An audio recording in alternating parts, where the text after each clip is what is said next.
trickle in. Sorry.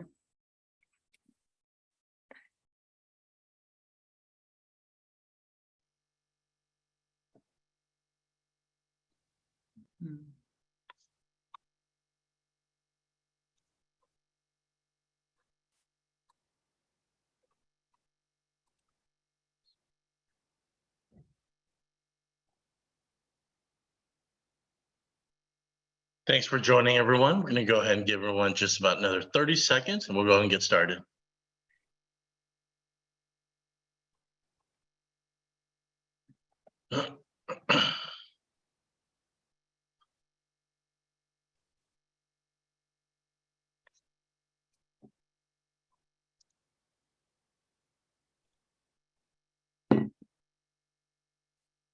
All right, we're going to go ahead and get started. Well, first off, thank you everyone for taking time out of your day to join the Achieving Operational Efficiency with Lights Out Disclosures webinar. My name is Tim Nguyen. I'm the CEO and co-founder here at BeSmartee. And we have a special guest, Jim Paolino, over at LodeStar, a long-term partner of BeSmartee, and also the only independent fee aggregator in the mortgage space. At BeSmartee, we're integrated with about 135 different partners, and LodeStar, Jim, the relationship we have with him is stellar. So we're super excited to be working with, serving many mutual customers with the ultimate objective of taking fee data and bringing it in closer to the beginning into the point of sale and persisting that data downstream for operational efficiencies. Jim, would you like to say a couple words?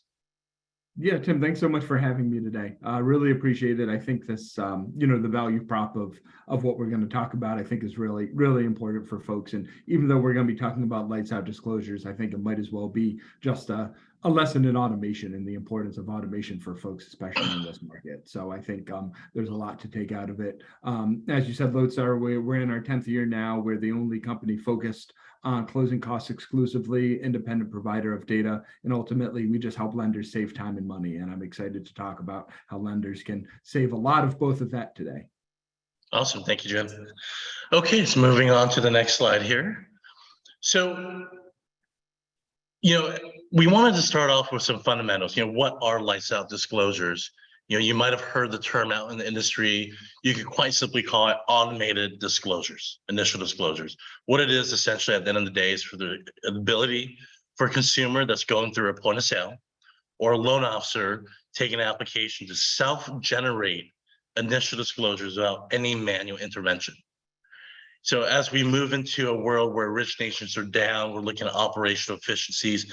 This is one area that many of our clients are utilizing and if they're not utilizing it, they're starting to look at seriously, right? This is ability, again, to save costs, save time, streamline, and make the process consistent. So that means a consumer at any time of day, 2 a.m. in the morning, if they're going through the POS, they choose a product, they can get initial disclosures and sign it and even pay for an appraisal thereafter. And this is all made possible with many partners, but one of the primary partners is LodeStar. So the problem with manual disclosures today is that the consumer has to wait usually 1 to 2 days for a human labor driven department, usually a disclosure desk, to produce that initial disclosures. So the difference here is lights out disclosure means you can automate that. This becomes a task that gets automated more than 90%, meaning you're always gonna have some exceptions where a disclosure desk may have to look at it, massage the data, fulfill state and federal state tests in order to release the disclosures to the consumer. But for the vast majority of your applications, for the vast majority of disclosures, it's going to go out more than 90% lights out to the consumer. And this also means for the loan officer, they also have that advantage as well, right? Rather than taking that app, walk through product and pricing and then shipping off to the disclosure desk, they can push a button, get the disclosures out in front of that consumer right away. And ultimately, when you talk automation, I think there's always concern about how does it affect people at the end of the day? And Tim has said in previous podcasts that we've done, we're not looking to replace anyone. We want your loan officers talking to people. That's their highest leverage use, and that's what we want to keep on doing. So, if we're talking a half an hour per disclosure, and obviously not every disclosure turns into a file, that's a huge bonus that you're getting. To take 1 hour per file, add 30% for stuff that doesn't close, and multiply it by $40 to $50 an hour, that's going to be a significant ROI in savings. And I think it's important too, because this is a choppy industry. So this is scalable. So if things are slower, it doesn't really matter. It's automated. If things are busier, it doesn't really matter. It's automated. So I think that's really, really important to keep in mind for both of those. And then consistency at the end of the day. Every fee is being called the same thing. It's going in the same place. Data is going through automatically. During a closing process, so from application to close, the address is entered 70 times in a typical mortgage process, right? How many opportunities does that give for something to be wrong? And that's just the address. So if you're automating this information, pulling it from your system, pulling it from the 1003, you're just cutting out that human error at the end of the day. And you don't want folks doing this type of data entry. You want folks doing highly leveraged things, such as selling, talking to customers, building those relationships, or dealing with that 10%, as Tim mentioned, where there are problems. Yeah, Jim, I want to talk deep dive on number 2 just for a second. A real life example, one of a customer of ours during the onset of the pandemic, right when things were really booming, what happened was they actually shut down the intake of applications because of one issue. They couldn't aggregate the fees quick enough. They couldn't produce the disclosures quick enough. So they came back to BeSmartee really fast, right? And they implemented the lights out disclosures, which then unlock additional revenue. I'm happy to say that gentleman is now retired from 2 great years of origination. But I love to think that we had a part of this. Not to say we're going to have another boom like we did in the last couple of years, right? But there will be various booms of various sizes and opportunities, whether it's a channel partner, new markets, new relationships, or simply a high spike in demand, whether purchases or refis. So money's being left on the table when you can't scale out a fundamental critical process day in, day out. I'll also, we talked about this a little bit earlier, but less wait time, right? We know that time kills all deals. And as you mentioned earlier, and that we always talk about, is the loan officer's job of automation of data and processes is evolving. Loan officers will always be front and center to the relationship, but keyword relationship, right? We want loan officers, we believe in the future where loan officers are doing more with their time by being that trusted advisor in that relationship and building that rapport. I saw an interesting statistic on that. Sorry, Tim. I saw an interesting statistic on that the other day that I think it's 70 to 80% of all borrowers go with the first lender that they talk to.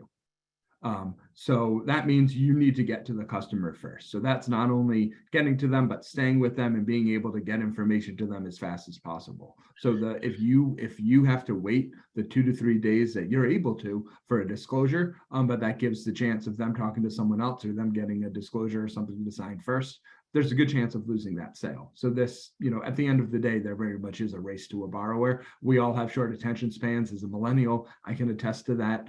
So this is something that definitely helps with that. Yeah, I think it's spot on. If we just look at number 5, just a little bit more too, right? Once you have those initial disclosures, assuming you have all the required documents in there, such as the intent to proceed and the LE, you can legally charge for that appraisal report. That's a big, big deal, right? In order to get a consumer to data commit, time commit to you and your brand. Now we're getting them financially committed once they understand the product, they see the service, they see the efficiencies. You collect that financial commitment, and that takes the deal a long way. It's simply going to make that deal much more sticky and move down that pipeline to closing. So on this next slide, let's get into some of the nuts and bolts. I'm a techie and a geek by heart. So, if you're listening out there, you're like, okay, I want initial disclosures. I can see that saving time, taking my resource on my disclosure desk, moving it to other parts of the company that's valuable today. What does it take to get to the lights out disclosures? So first off, you need a complete and structured 1003 in the point of sale. If you want to disclose lights out to the consumer as quick as possible. It's not just about collecting the 1003, right? How can you take a consumer application, structure it correctly, automatically, easily for the consumer so that it could fit into the disclosure packages so it can fit downstream to AUS and product and pricing. And that, one of the things that we do here is you got to get the focus on the 1003, right? And it's not as simple as just collecting data.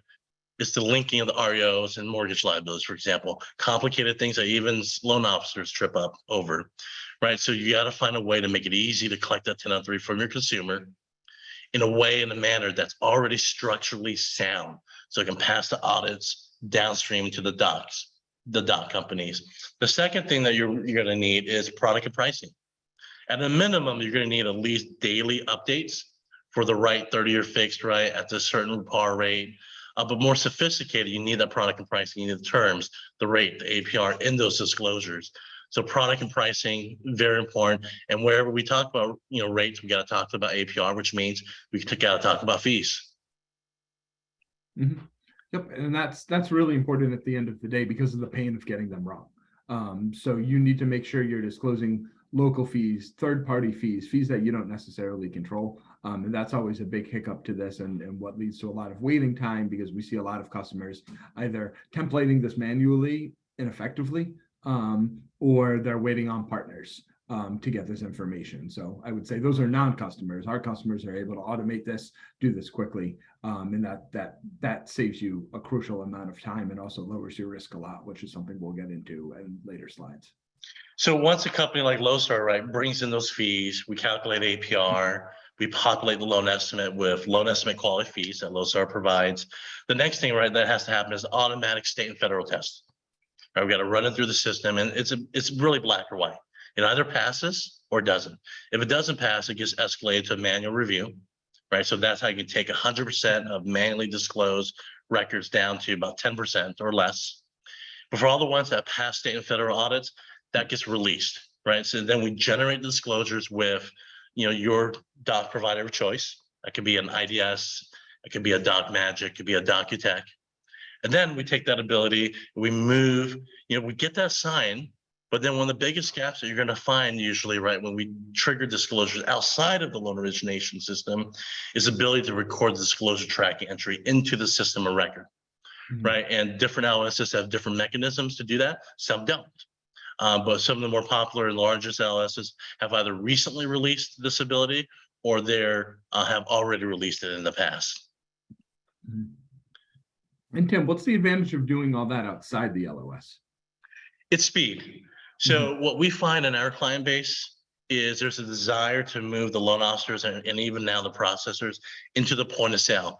And it's really based on a simple premise. It's, if your customer is the center of your universe, then, and they're on the POS, that means we got to get closer into the POS, get closer to that consumer. So by taking that data that's been provided to that consumer in the point of sale and then ordering it directly to the doc provider, it's instantaneous. There's no routing to the loan origination system, massaging that data and going through all those mapping rules and those trigger rules, right, that sits inside the LS, and then disclosing or triggering it once again. So it's all about data integrity and speed and efficiency. Yeah. Okay, so what we're going to move on to next is we have 5 use cases to talk about. While we've been talking about lights out disclosures, I just want to take a quick moment, just a couple minutes to talk about how else you can use fee aggregation from a company like LodeStar.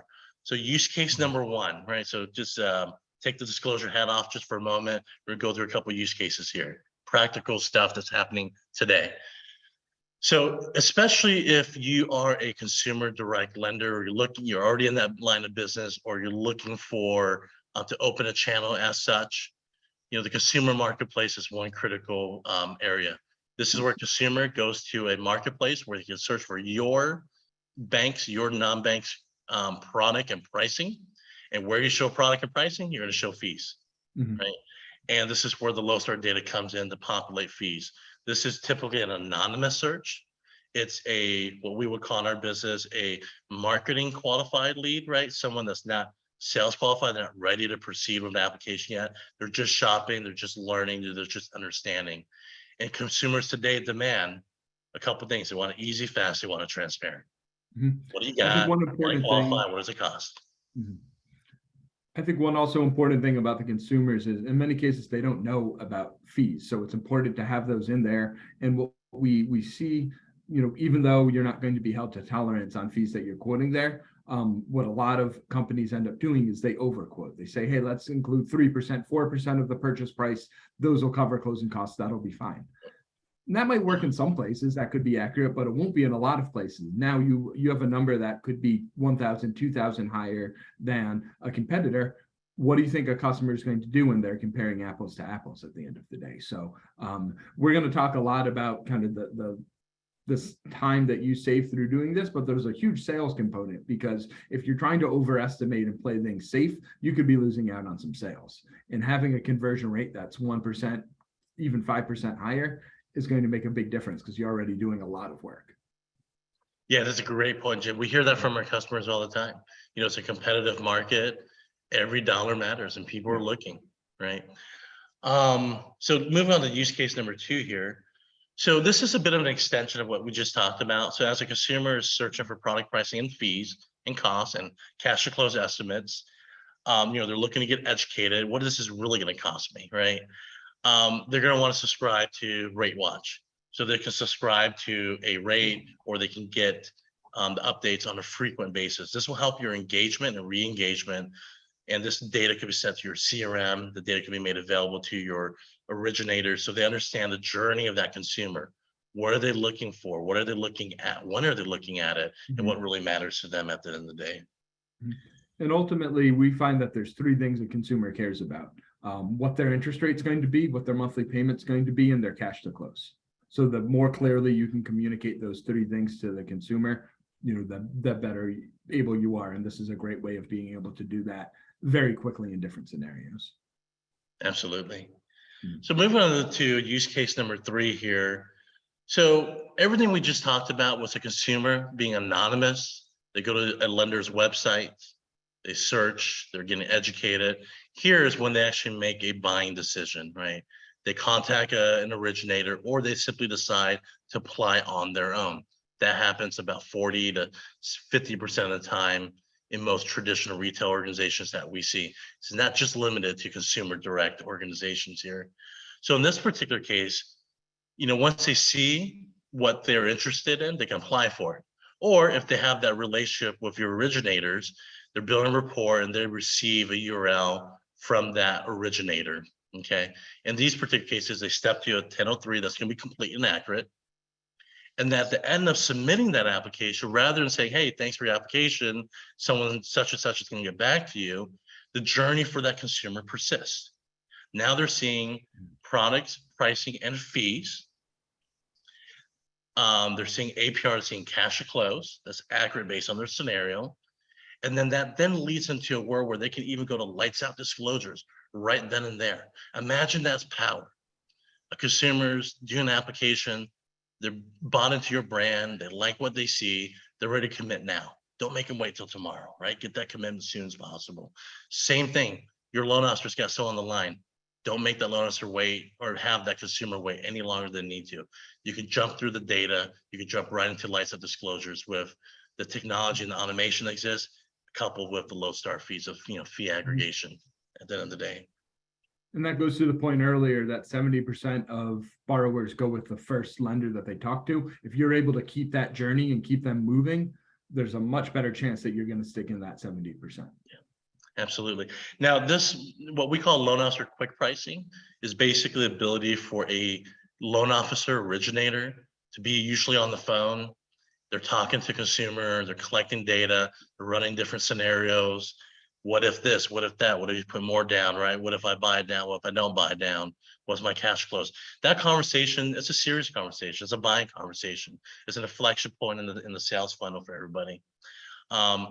With the fee aggregation, what this means ultimately is rather than running product and pricing in one system and then running fees from multiple disparate systems, you're going to collapse it all into one.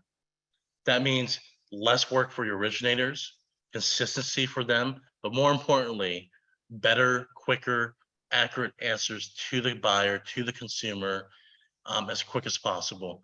Like Jim said, right? The first person that talks to them and gives them the data they need to hear, answers their questions accurately, competently, with confidence, usually wins the deal, right? And this will help originators Mhm. hold on to the deals that they have in this, in this new normal. And being able to go through these scenarios is a great value add. As a loan officer, I actually recently bought a house, and just being able to see those types of scenarios from folks that I talked to was a big differentiator. And probably being in this industry, I shopped mortgage a lot more than most people would. I talked to a lot of folks, so it was definitely interesting seeing, how people were able to clearly present options, because some did a great job with it and others did not, and it made a big difference. Yeah, it's all trust. Like, I had the same example years ago as well. I think it was a refi at the time. It's like, so I kept on asking the loan officer, well, what if we do this? Well, do you have anything better? Do you have any higher? What if I pay points? I'm willing to pay money. And what ultimately happens to a consumer, right, is if you have to ask questions to get more data, you start wondering, like, what else am I not being told? What other questions do I have to ask? I don't know to ask to get more data, right? To get more transparency. So I think this could go a long way. And last on this list is the use case number 5. So we talked about lights out disclosures, the ability to trigger within the consumer POS. Okay, that's obviously valuable. A loan officer could trigger the same, is obviously valuable. But what about all the applications that don't go through the POS? Right, we know there's a good chunk of that. In some cases, it's the norm, it's the majority. So what's also possible is to use an engine to query the loan origination system for days on, say, day 2, day 3, and automatically pull down that loan data, automatically generate disclosures, aggregate the product and pricing, aggregate the fees, then automatically generate disclosures and send it out to the consumer. Right? Imagine being able to click a button and zooming through 40, 50 disclosures, and all you have to do is watch and monitor and look for the exceptions, where the vast majority is going to go out without any thinking. It gets updated back to the loan origination system. You're compliant, the task is done for the day, you move on to your next. And these So we kind of, find I that to think the be pretty last 3 exciting. use cases are important, because that's where you have accountability. That's when this clock starts ticking with the disclosures going out. That's when there's 0 tolerance or 10% tolerance items. So your feet are held to the fire a lot more at the end there. So while automation is important, it's also really important to be able to stay in compliance. And this is a great way of doing it. Absolutely. I'm glad you brought that up too, because I should have added this to the how to get to lights out disclosures. One of the most important things that we see is it really depends on the lender's appetite for risk. But I'm just going to use an example of the highest risk appetite. Is an international bank north of $2 trillion in assets. You can imagine appetite for risk is very, very high. They're at lights out disclosures today, and the way they got there was a long process, right? From the very, very beginning, it was okay, trigger the disclosures automatically, have someone review it, every single one for months and months and months and months until a certain risk threshold was met. And then they slowly released it out into the field so that a certain percentage of consumers will receive it. And now I want to say they're north of 60%, right? They're still going through that journey just to make sure that cures and tolerance, right, is within bounds and within means. But it's doable even for a bank that takes risk that seriously, right? We all take risk seriously, but their threshold of risk is just very, very high.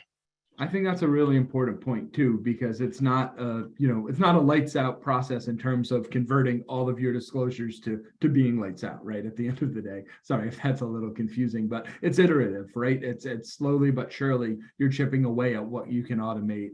And it's not going to be perfect really at any point, any sort of technology. But if you can get to what Tim was saying, 90% of the work is automated, that's a huge lift at the end of the day. So Tim, I'm sure that's something you can speak to a little bit more too, of just, what the process is, how you kind of iterate through and begin that automation journey.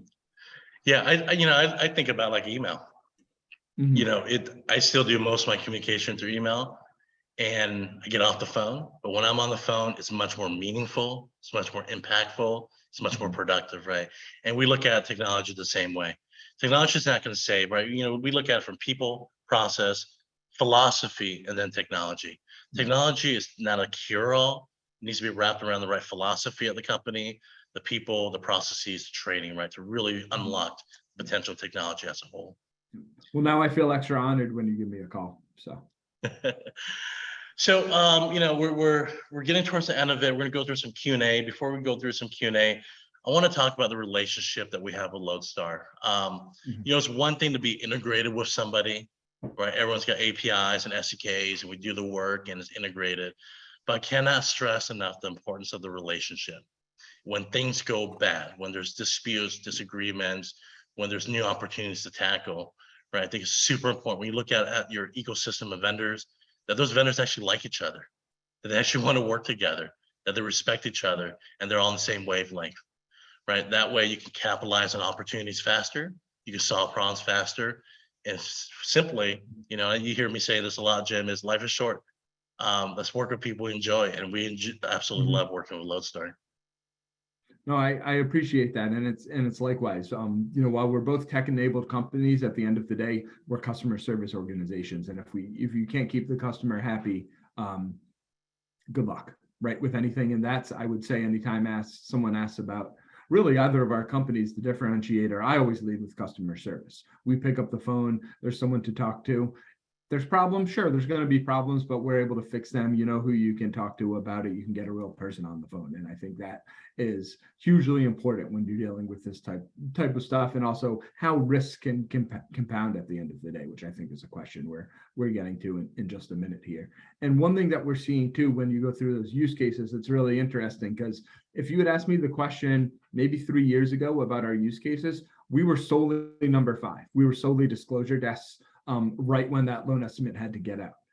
And fees were not really communicated much before that. But because of the competition in the market, because of everyone using BeSmartee or another POS and the race to the consumer, the need for those accurate fees earlier and earlier and earlier is increasing throughout. So it's really important to think of it of how soon can you give everything that you need to a customer, and then be able to automate as much of that journey as possible. So it's been exciting and really interesting to see that progression.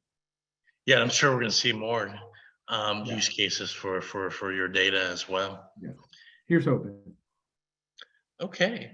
So on the next slide, before we jump into Q&A, just want to, Jim, could you share a little bit about the type of data and fees that LodeStar provides? Sure. Yep. So these are the sections that they go on in the loan estimate form, or there's the HUD lines that people still utilize in one way or another. So we're talking about 1101.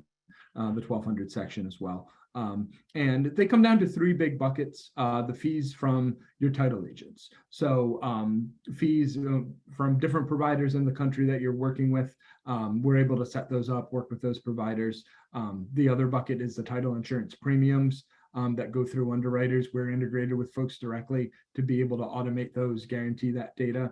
And then usually the bucket that most people are concerned about is Section E, the recording and transfer taxes. So while title agent fees can be a 10% tolerance item or a no tolerance, or they can change if someone shops, transfer taxes are 0 tolerance. They can't change. And they're usually the biggest ticket item, especially in areas in the country where there's added fees.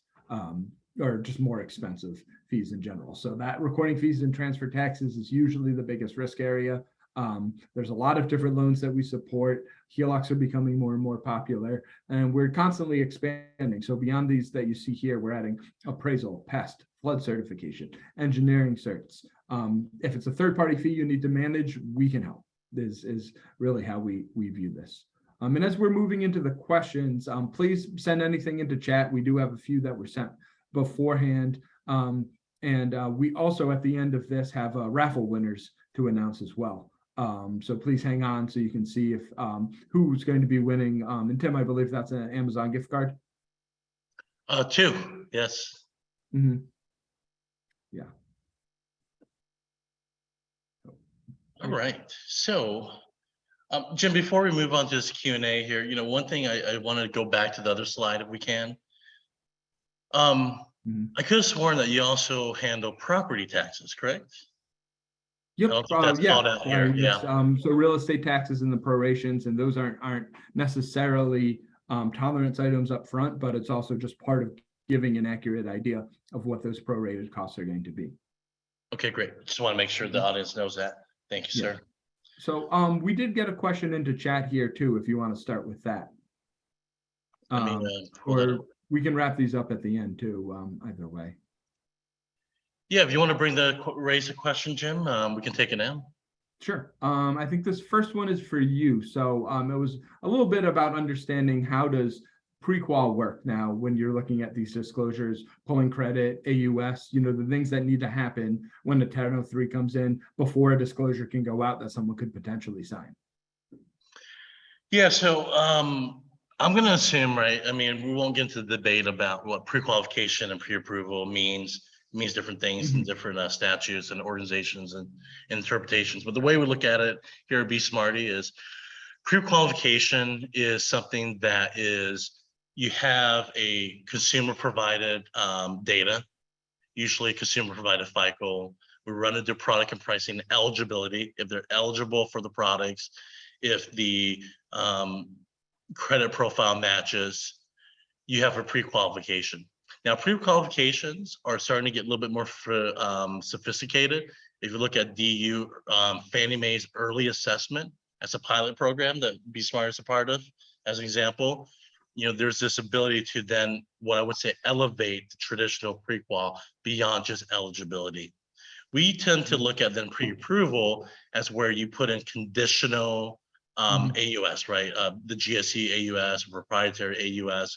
So right, with the credit profile, the 1003 data, with eligible product and pricing, and then we also have automated underwriting, we typically deem that to be a conditional pre-approval, right? And none of this will take away from, C&I approvals, et cetera, downstream, but that's as far as we can go with a lights out automatic approval letter somehow, whether pre-qualification or whether pre-approval. And the fees play obviously a big role there.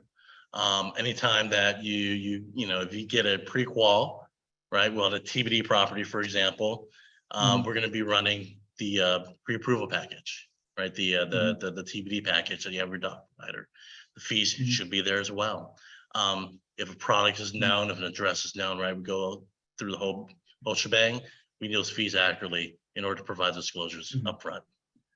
Right. And we got a few questions here, which dovetail into that, that I'll field, basically along the lines of how does LodeStar maintain their fees and what happens if they're wrong?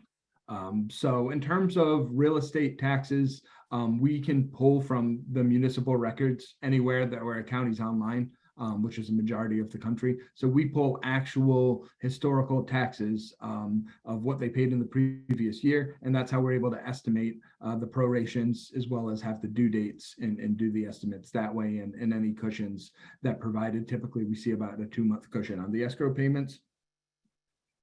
And that's something that we're able to add in there. In some states that doesn't work. California has a different tax system, and we can work that in. Chicago area has a different tax system where they pay in arrears. So these are things that we have a team that deals with. Similarly, our team is constantly in touch with about 3,600 county recording offices in the country, and that's how we're able to pull not estimates of transfer tax and recording, but actual recording fees, transfer taxes, and we guarantee our accuracy 100%. We see mistakes or cures probably in 1 out of every 10,000 to 20,000 quotes. So not often. I always say if we're wrong 1 out of every 1,000 quotes, we're out of business. And the extent that they do happen, where we would take a look at the LE versus the LodeStar quote versus the CD, and we issue an invoice credit if needed. It happens, but really not a significant amount of time at all. And we've seen folks in automating disclosures, in automating their fees specifically, drop their cures per file. We've seen some folks as high as $80 per file in cures, and they've cut that down in half, if not 75%. So you're talking $40 to $60 a file that you're able to save, because you all here have had probably had files where you miss $2,000 of transfer tax or something like that, and those hurt a lot, especially in this market. That's real dollars, especially in this market. Yeah. Hey, Jim, quick question for you about property taxes. Let's say you have a refi of someone who's been living there for 30 years. Is it going to take the most accurate property tax, the right assessed value? It would take whatever they had paid in the previous year. Okay. That's a big deal. Able to pull that, assuming it's online, right? Yep, exactly. And then California goes off the assessed value, but we would be able to pull whatever is in the county records. So it's not, your 20 years ago taxes. We can't tell if those taxes have been paid, unfortunately, but we at least know what was due and what those prorations would be. And Yeah, this that's a can big also deal work because for EBD. accuracy on Yeah. refis, I know, Grant is Mhm. still, it's only about 25% of the market, but still a big chunk of the market, still a lot of transactions Yep. there. Mhm. Thank you for that. Yep. So let me ask you this question, Tim, and we have a few more that we'll get to as we have time here. So please keep those questions coming. So in terms of lights out integrations, you talked a lot about BeSmartee, but what tech stack does these work with? What other things does a lender need to have in place? Yeah, so kind of keeping names right outside. Just want to keep this completely educational here. First off, you're gonna need a POS. If you want to do it in the consumer, right in front of the consumer, right from the loan officer, you need a POS that can handle Mhm. both consumer applications and loan officer driven applications. And if you're Mhm. dealing with consumer application, you got to make sure there's one thing. It's got to be what I would call MISMO ready right from the point of sale. It should, if it requires another layer of loan officers reviewing the data and massaging data and linking REOs and liabilities together and properly marking gifts and grants, et cetera, and calculating cash to close and transaction details. If it's not like ready to like process out of your POS, that's going to be a problem, right? So you need a POS that can just get that 1003 data, the MISMO, right from the get-go, Mhm. from consumer input. That's a very big deal, Mhm. right? You need to have the good data to start Yeah. off with. Mhm. The second thing is you're either going to want a feed of live product and pricing into that application, or Mhm. at least something that updates continually throughout the day. We have default Mhm. rates for certain products and programs, okay? Because you need that to disclose. Mhm. You don't want to disclose like 4%, right? Like, Mhm. or Yep. you got to keep it updated. What if So if pricing you're isn't there looking, anymore? Tim, if you're looking across channels here, this is one of our questions. How would this work then for the wholesale platform? Yeah, wholesale is a little bit different. So with wholesale, let me think how about I answer this. So let me, could I loop back to that one? Do you mind? Oh, sure, absolutely. Okay, so after you have product and pricing, you need the fees, right? So Mhm. that's where a provider Mhm. that aggregates fees accurately, Yep. quickly, with very little gaps and Mhm. manual intervention needed, that needs to get injected into it. And Once with you that have product and that, pricing, Tim, with that product and pricing, that was one of the questions here. What about those lender fees? So what about your Section A, Section B fees that typically the lender supports themselves? So we don't handle it in LodeStar, yeah, but great question. origination charges, credit report, things of that nature. Yeah, there's typically two ways to do that. If your point of sale should be able to handle Section A, Section B fees, and Mhm. any of the gaps that there is, or the POS should be able to pull that in from the product and pricing engine, Okay. right? Most product pricing engines let you table that and have some type of formula and rule to it. Mhm. That's where you want to get it from, and then LodeStar, right, Great. will come in with the more complicated stuff that's very Yeah. dynamic. Yep. Typically, and we recommend if you have a fee that you set yourself, it does make sense for you to handle it. And obviously, the product and pricing engine is a good area to do that. Exactly, yeah. So once you have the application, the product and pricing, the eligibility, Mhm. the fees, then it's about having that integration to a doc provider that could actually trigger Mhm. it lights out. Yeah. That means, again, zero human interaction, picking the packages correctly, mapping the data correctly. Every doc provider, reads in the data a little bit differently. So that's all got to be vetted out across all your products, all your amortization types, all the states that you do business in, right? And even Mhm. with different, HELOCs, HELOANs, conventionals, govies, right? There's a lot of auditing that needs to go through, but it is possible. It's been done before. Something we can help people out. But that's a Mhm. basic tech stack. And then Yep. lastly, you got to get that data into the loan origination system, Mhm. right? So it's really from end to end to make that possible. And while that sounds like a lot, those are vendors and types of things most folks are already dealing with in one way, shape, or form too. So you're just kind of changing where those are connected. You're not necessarily having to add a lot of Yeah, features. that's correct. We work with vendors Mhm. that could fill Yep. these gaps. The Mhm. the most difficult thing is usually when there's new vendors and they haven't Yeah. been introduced to this concept, or they just haven't solved for the concept yet, right? So lean on the people that have been doing it, like BeSmartee. We're Yeah. happy to walk you through the vendors, the Mhm. pros, the cons, why you Yeah. should go one way, the other way, and what you gain or lose if you go Yeah. the other way. And I think that's a good segue into the next question, which is how long does this all take? How long does it take to get this implementation to at least start doing some lights out disclosures? Obviously not 100% out of the gate, but at least to get moving. Yeah, so let me just put some bounds around this, right? Because it's all about scope.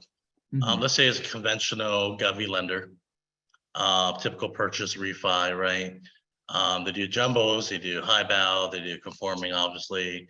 Um, if they're already a BeSmartee customer, for example, and they have like the foundation set up Mhm. for our most basic tier, Mhm. you're looking at about a 60 to 90-day process. Turning on the integration, well, first off, getting the fees aggregated is gonna be the first chunk of that journey. Turning Mhm. on the integration is actually the easy part to generate disclosures, but then going through the auditing process to get you Mhm. to a happy place where you say, okay, I feel comfortable with my user acceptance testings. This can go out to the wild. That's why we take it, I'll say it takes closer to about 90 days typically. Mhm. Great. I think please Okay, so keep the Jim, questions. this Yep. one's for you. What is the ROI on lights out initial disclosures? Mhm. So, um, it depends at the end of the day, depends how many you're doing, but some of the math that I had put together for, we see just on the fee side, a savings about 8 minutes per file. On putting fees together. I think when you compound all the other things that need to happen on putting disclosures together, you're probably looking at a half an hour to an hour of someone's time per file, if not more. And correct me if you're seeing more than that, Tim, on your end. Yeah, actually, I'm pulling up our Yeah. ROI calculator. I think, Mhm. let me just see here. And then you're talking about other things too, by automating fees. We've seen, as much as I said, $40, $60 per file in savings on just cures that happen at some points in the process. Yeah, So there's that, you and then covered just I'm sorry. go Go ahead. ahead. So you covered the fee components about 30 minutes. That sounds about right. Yeah. And then you add on the product and pricing aggregation, the license disclosures, combing through the files, moving the data back to the OS. So you would double that. So that's where our Mhm. estimates put us is we add up the parts, it comes out to be about an hour per initial disclosure. Mhm. Um, and then you just look at the cost of human error at the end of the day of what mistakes cost you, of getting those things wrong, having to redo work, doing work on files that you don't get. And then there's the sales component of getting to a customer faster, being able to leverage more time, talking to customers, increasing the number of files a loan officer can bring in. So there's a few different components of that, but I always like to start with the time savings because it's the most tangible, and the easiest one to put dollars at to first. And that alone can be well worth the investment. And then the other things can go on to that as well.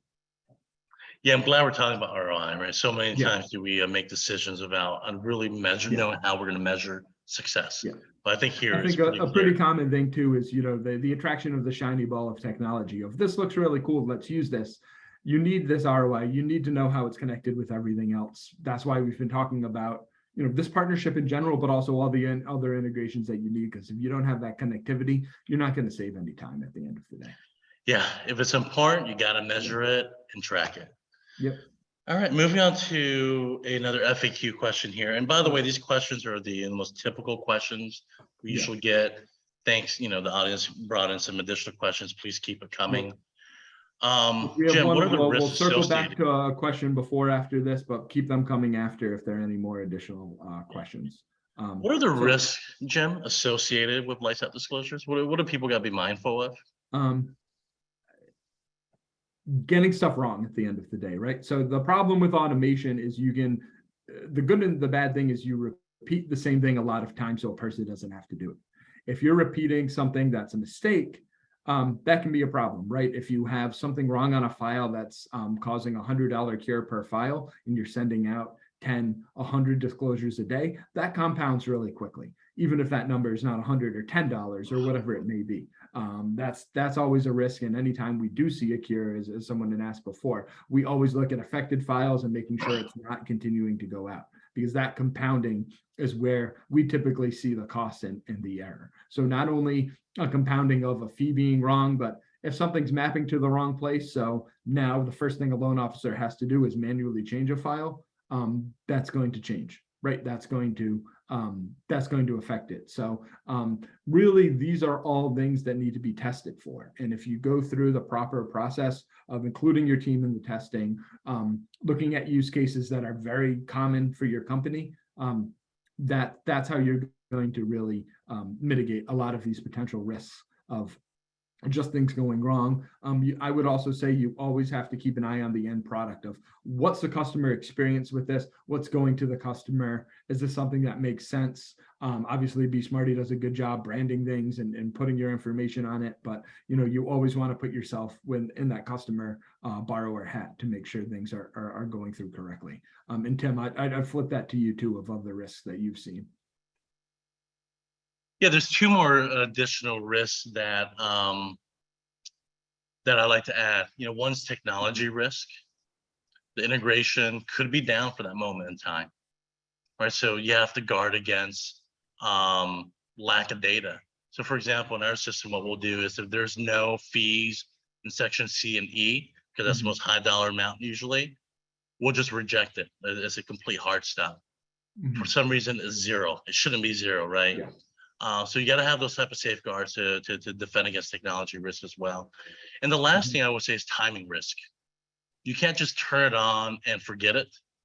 It's like your smoke detector. Like you got to monitor it. Right? You can't just put the battery in and think it's going to work forever. Yeah. You got to make sure you inspect it on a regular basis and make sure it actually works and you're not missing days. So a good monitoring process and audit process at the end of each and every day could accomplish that for you. Yeah. I was thinking about that Sunday morning at about 2 a.m. when my smoke alarm was going off inadvertently. So that one hits home. But everything good, I hope. No, it was totally fine. Yeah. But, so a couple other questions here. These will both be for you, Tim. So how long does a BeSmartee application last before archiving? Because obviously pre-quals can take a little while to buy. So it's purely up to your business rules. So an application will be housed in our system forever until you say to purge it. We don't have a purging mechanism or rule. What's interesting, right, is if it's before it becomes a RESPA application, that's one way to look at it. And once it's been pushed to the LOS, and usually when RESPA is tripped up, we'll push to the LOS for a credit decision. That's another way to look at it. But in terms of working these pre-qualifications that last for months and months and months, builder flow, workflows, for example, it could be a year. It'll last there as long as you allow it. The answer is a little bit more complex in terms of statusing, milestone statusing from the LOS. But as long as we have that paired up correctly, it'll last as long as you need it to last. Great. And we always encourage folks to rerun quotes on LodeStar because things can change. But you're able to rerun quotes on a file for a year on our end. So last question, Tim, circling back to the wholesale platform. Now that you had a little chance to think about it. So we look at that more as a power user tool, right? It's a broker originator is what they do every single day. We look at that just a little bit more free form. So in our TPO submission portal, or TPO portal in general, I should call it, brokers get to submit loans, and it's a guided process, much like the consumers. It's usually about a 7 to 9 page process. You upload your MISMO 3-4, you ingest and reassign or reissue the credit, you confirm all your loan data is correct, you run product pricing, it'll automatically run AUS. And then what'll happen is allow you to produce disclosures right when you're submitting it, usually like a minute 7 to 10 of the process. You can review disclosures. If you need to go back and fix any data, resubmit disclosures again. Once it looks right, boom, you click a button, get sent off to the consumer to sign. And then you, as the submitting broker, assuming you're the submitting originator, as the processor, for example, you'll be prompted and allowed to sign those disclosures as well. And once you sign it, your submission is typically over, unless the wholesale lender has a requirement to upload submission documents. But that's how streamlined it could be. So it's right in for your brokers, lights out. Great. And I think we got one more here in Opal. I said, as the portal communicates with the wholesale aggregators, LOS? Yes, it does. It'll vary between wholesale lender to wholesale lender because everyone's got a different system. But generally speaking, yes. Great. Right. Well, Any final questions, please type them in. We appreciate everyone's time. I think this brings us to our raffle. All right. Well, so LodeStar is sponsoring 2 Amazon gift cards. So Jim, I think you did a drawing a little bit before the call. Have at it. Yeah. This was even before this person asked a lot of questions, so we appreciate your engagement. And Marty Burke from Franklin Mint Financial Credit Union is winner number 1. I would say come on down, but there's nowhere to come down to. Second one is Deb Colonna from Clennon Savings, and we'll be in touch with both of you to get you those gift cards over. So we appreciate everyone's involvement, everyone's questions, and staying on throughout. Our information's right here if there's anything else. And Tim, I'll let you close it out from here. I appreciate being included. Yeah, thanks for taking the time, everyone. If there's a couple things I like to you to take away with, right, is number one, the relationships matter in technology. There's a great one here with LodeStar and BeSmartee. If lights out disclosures is important to you, give us a call, give LodeStar a call. We're happy to work through and solve real mortgage business challenges and problems you have. That said, our contact information is there. Again, thank you all for taking the time, and we appreciate it. Bye-bye all. Have a good one. I love that flow.